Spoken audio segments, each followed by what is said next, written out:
नमस्कार किसान भाइयों और बहनों, मैं गरिमा भारती आप सभी का हमारे साप्ताहिक कार्यक्रम कृषि कनेक्शन में स्वागत कर रही हूँ।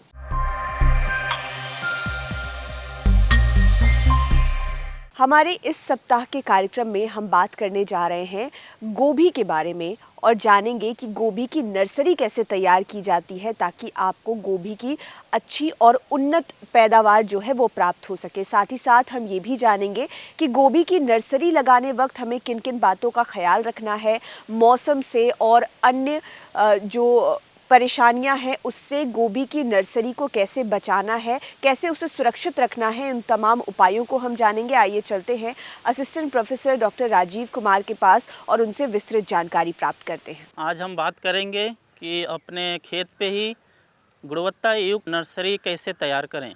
तो नर्सरी तैयार करने के लिए सबसे पहले जो इम्पोर्टेंट है कि आप जगह सेलेक्ट करेंगे नर्सरी तैयार करने के लिए। तो जो भी नर्सरी के लिए आप एरिया सेलेक्ट करें वो जो हो थोड़ा सा बाकी भूमि से ऊपर होना चाहिए, ताकि बारिश का मौसम है, बारिश के मौसम में पानी भरने का चांसेस ज़्यादा होता है, जिससे आपका सीडलिंग डैमेज हो जाएगा। एक बार भूमि सेलेक्ट करने के बाद सबसे पहले आपको जो करना है कि अपने खेत को अच्छे से उसको कुड़ाई करके और उसको जोत के उसको बुरबुरी बना लेना है। कोई भी घास पतवार आपको दिखे, कोई भी कंकड़ दिखे, उसको निकाल लेना है। निकालने के बाद जो हमारे बेड की चौड़ाई होगी उसको हमें 1 मीटर रखना है, और जो ज़मीन होगा ज़मीन से करीब 15 से 20 सेंटीमीटर ऊपर रखेंगे, ताकि उसमें जो है पानी जब बारिश हो तो हैवी बारिश हो तो आपके नर्सरी बेड के ऊपर पानी न लगे। क्योंकि अगर किसी भी सब्जी के पौध में अगर 24 घंटा तक पानी लगता है तो मरने लगता है।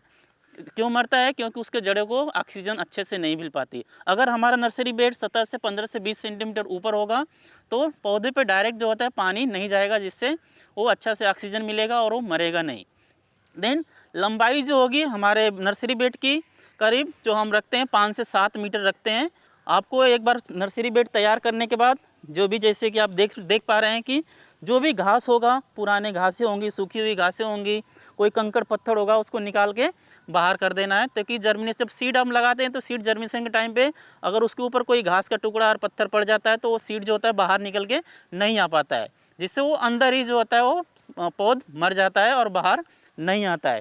अब उसको अच्छा से बराबर कर देंगे, और जो आपका स्लोप होगा नर्सरी का, ट्राई हो सके कि शुरू से लास्ट तक हो 1 से 2% स्लोप रखिए, ताकि जब पानी उसके ऊपर पड़े तो अच्छा से अपने आप ही साइड में पानी आपका जो ना चैनल होगा उसमें चला जाएगा, जिससे पानी उसमें ठहरेगा नहीं। अगर पानी नहीं ठहरेगा तो पौधे अच्छे से ग्रो होंगे और मरेंगे नहीं।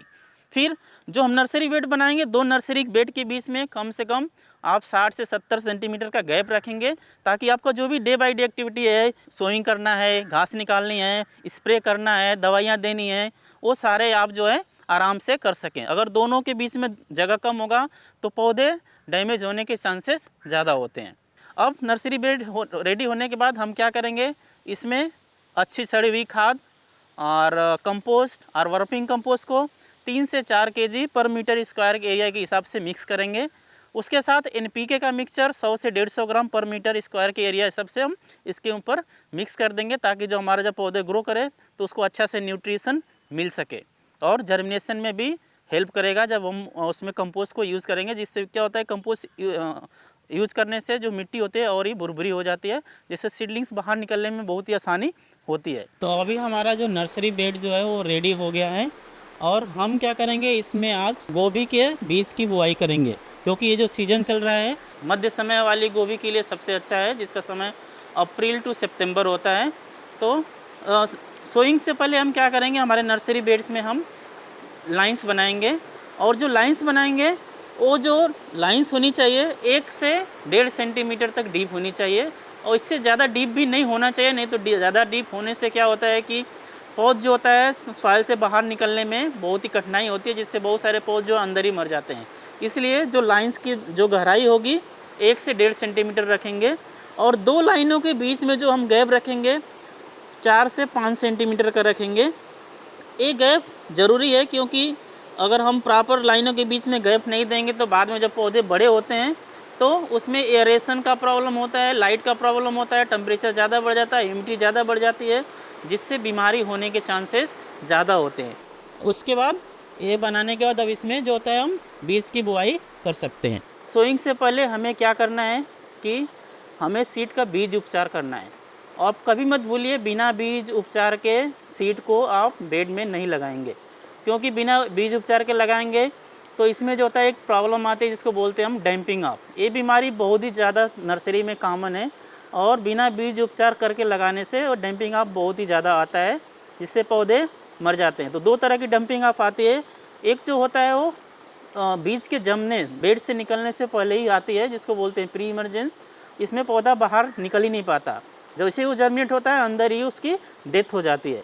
दूसरा होता है पोस्ट इमरजेंस डंपिंग ऑफ, जो कि आप सीड पौधे के ज़मीन से बाहर निकलने के बाद आती है, जिसमें ज़मीन के सरफेस से आप स्टेम के जो स्टेम का पोर्शन है, तना का पोर्शन जो ज़मीन के पास होता है, वहाँ पे गलन चालू हो जाती है और वहीं से पौधा टूट के गिर जाता है। इसलिए बीज उपचार बहुत ही ज़रूरी है।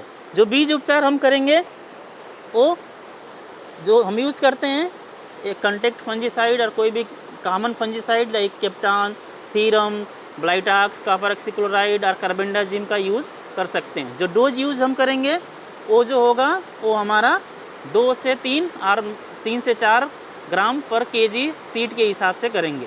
तो हम 1 पिंच जो है इसमें जो कार्बेंडाजिम को यूज़ करेंगे और इसको जो होता है अच्छा से मिक्स कर लेंगे। ऐसे मिक्स करें कि ताकि जो पूरी सीड है उसके ऊपर फंजीसाइड जो है वो लग जाए।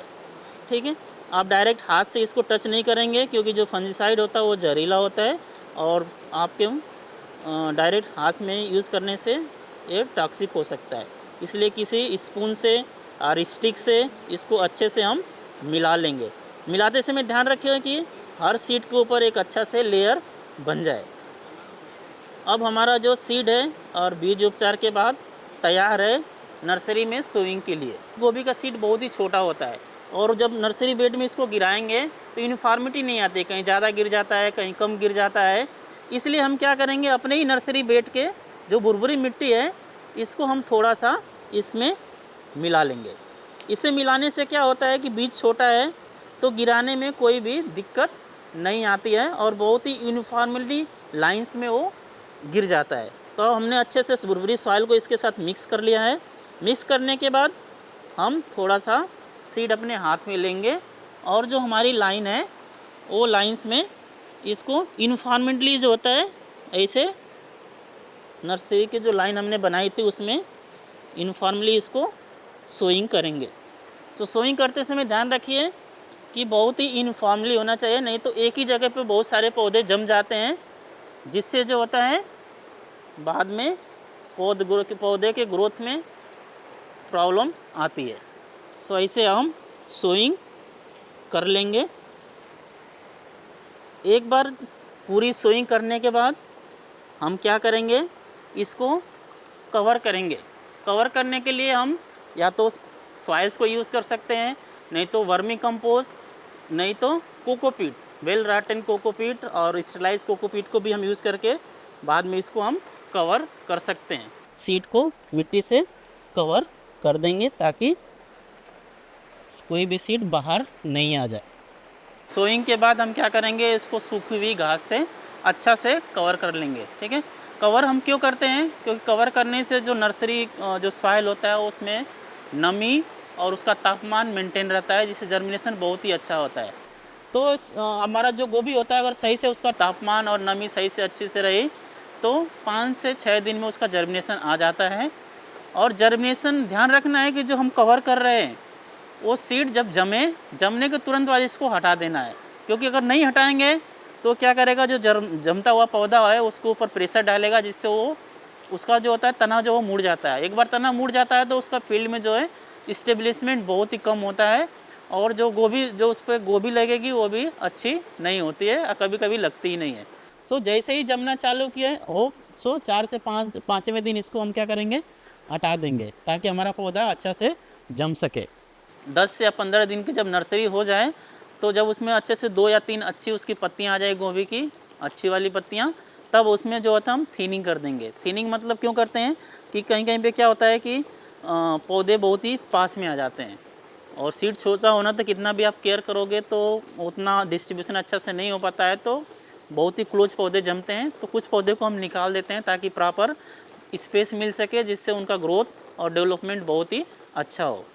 इस तरह से करके हमारी जो नर्सरी होगी करीब 4 से 6 सप्ताह में फील्ड में लगाने के लिए तैयार हो जाती है। जर्मिनेशन के 10 या 15 दिन बाद हम उसमें फिर से वापस एक फंजीसाइड से ड्रेंच कर देंगे ताकि उसमें कोई भी डंपिंग आपका प्रॉब्लम ना आए। एक स्प्रे लेंगे सकिंग पेस्ट के लिए, ताकि उसमें जो सकिंग पेस्ट है, जो बीमारी फैलाते हैं, वो भी पौधे में न रहे, जिससे फील्ड में ले जाने के बाद कोई भी बीमारी नहीं आए। 15 से 20 दिन के बीच में हम कुछ, अगर हमारे लग रहा है कि पौधे बहुत ही स्लो ग्रोथ कर रहे हैं, कुछ NPK का जो होता है वो उसको पानी में घोल के उसको ड्रेंच कर देंगे, जिससे ग्रोथ अच्छा हो जाता है। तो जो फाइनली हमारा 4 से 6 वीक में पौधे तैयार हो जाएंगे।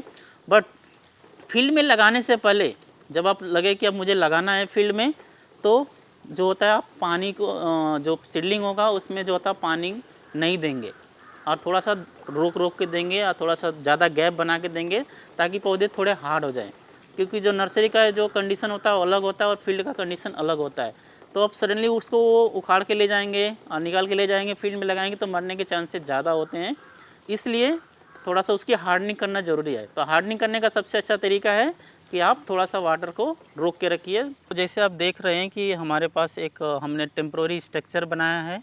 ये जनरली हमने इसलिए बनाया है कि सोइंग के बाद बारिश का मौसम है, अगर हमने सोइंग करके वैसे ही ढक के रख दिया नर्सरी बेड को, तो भारी बारिश के समय मिट्टी जो होता है वो बह जाती है पानी के साथ, और पानी के साथ हमारे बीज और जो जमता हुआ पौधा होता है वो भी बहने होने के चांसेस ज़्यादा, क्योंकि छोटे पौधों में उनका रूट ग्रोथ जो होता है, रूट डेवलपमेंट बहुत ही कम होता है, जिससे वो सॉइल को होल्ड नहीं कर पाते और बारिश में बहने के चांसेस ज़्यादा होते हैं।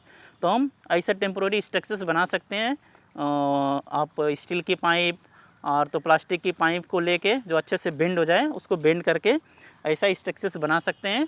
और बनाने के बाद इसके ऊपर जो है आप प्लास्टिक से कवर कर सकते हैं। जो प्लास्टिक की थिकनेस हम यूज़ करेंगे 200 गेज का बहुत है, उससे ज़्यादा थिक को हम यूज़ नहीं करेंगे, नहीं तो और ज़्यादा ह्यूमिडिटी और टेम्परेचर बिल्ड होने के चांसेस ज़्यादा हैं।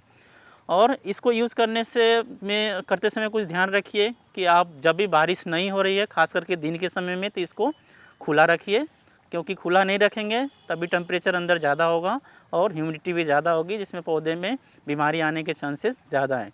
तो जब बारिश हो तो इसको कवर कर दीजिए, और जब बारिश ना हो तो इसको खुला रखिए दिन के टाइम पे, और रात के टाइम पे आप ढक के रख सकते हैं, क्योंकि रात के टाइम पे टेम्परेचर ज़्यादा नहीं होता है। सो ये जो स्ट्रक्चर है हमारे छोटे पौधों को, और जो हमने बीज बुआई की है उसको भारी बारिश के समय जब मिट्टी बहने की वजह से होती है, उससे नुकसान नहीं होगा। तो किसान भाइयों, आपने जाना और समझा कि उन्नत गोभी की पैदावार के लिए आपको किस प्रकार गोभी की नर्सरी तैयार करनी है ताकि आपको अच्छी सी अच्छी उपज प्राप्त हो सके। साथ ही साथ हमने आपको ये भी बताया कि गोभी को किस तरीके से सुरक्षित रखना है, यानी कि गोभी की नर्सरी के लिए कौन कौन से उपाय किए जाएं जिससे आपको आपके मौसम के बदलाव का जो खतरा है वो उस पर ना पड़े। इसके अलावा जो कीट पतंग और अन्य कारक हैं जिससे गोभी की नर्सरी या फिर आने वाले समय में जो पैदावार है उस पर असर पड़ सकता है, उसको रोका जा सके। हम उम्मीद करते हैं कि इस सप्ताह का ये कार्यक्रम आपको बेहद पसंद आया होगा। इसी तरह के अन्य वीडियोस के लिए आप हमारे साथ बने रहें। अगर इस वीडियो को आप सोशल मीडिया के माध्यम से देख रहे हैं तो हमारे सभी पेजेस को लाइक करें और वीडियो को अधिक से अधिक शेयर करें। यूट्यूब पर देख रहे हैं तो चैनल को सब्सक्राइब करें। कार्यक्रम से जुड़े हुए कोई सवाल आप हमसे करना चाहते हो या फिर कोई सुझाव देना चाहते हो तो उन्हें बेझिझक कमेंट बॉक्स में लिख सकते हैं। धन्यवाद।